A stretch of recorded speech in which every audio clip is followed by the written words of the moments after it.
Այս հարցի ներկայաշրջանակներում այլ միջնորդություններ կամ միջնորդության վերաբերյալ կարծիքներ,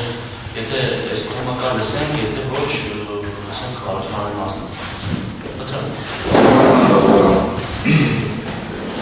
Ես ամբողջությամբ միանում եմ պաշտպան Մեժլումյանի ներկայացրած միջնորդությանը և կարծում եմ, որ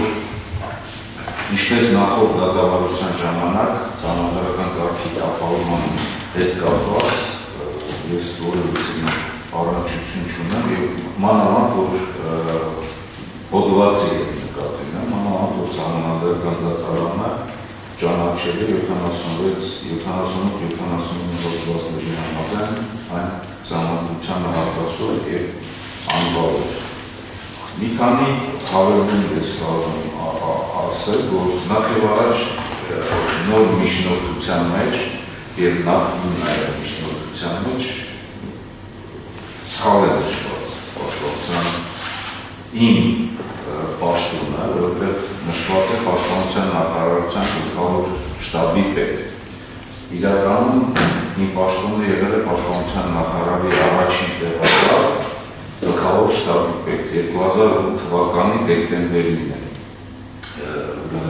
փոփոխություններ դեր ունեցել պաշտպանության մասին օրենքում, որտեղ որ առանձնացվել են որոշակի առումով զորային կառույցի ղեկավարման իրավունքը տրվել է գլխավոր շտաբի պետին, իսկ ռազմաքաղաքական ղեկավարության հնարավորությունները պաշտպանության նախարարը։ Սա էական նշանակություն ունի, որովհետև նոր միջնորդության մեջ է նշված չի հանրարման, իսկ բանը նշված չի եղել, որ ես հանդիսանում եմ ազգային ժողովի պատգամավոր։ Հաստորեն ստացվում է, որ մի գործով, որը որ հակասահմանադրական է, հակասող և անվավեց նոր միջնորդության մեջ, նաև նույնիսկ այսօրվա իմ պաշտոնը չի նշված, որի շուրջն է պաշտպան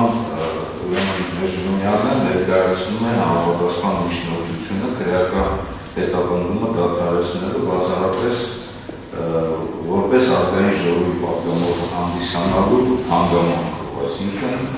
անձեռնքելիության հարցեր ըստ ընթացակարգերի լուծելու հետ կապված։ Դրա համար որպեսզի չերկարացնեմ, ես գտնում եմ, որ այսօր նորից եմ ասում, որ ես միավորվել չեմ, ես չեմ գտնում, առավել ևս, որ իհարկե առաջ անցնելով ասեմ, հաջորդ հարցերի մեջ է դա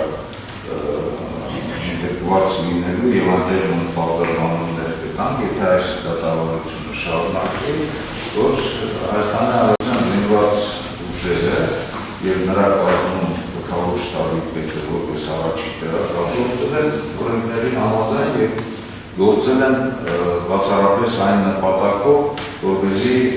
կարողանան Հանրապետության մայրաքաղաքում պաշտպանել այս կարևոր օբյեկտները, որոնք որ ազդեցության թափին գտնվում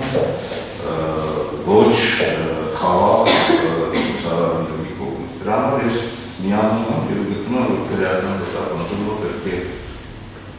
դադարեցվի և միայն եթե ընթացակարգերով պետք է առաջ շարժվենք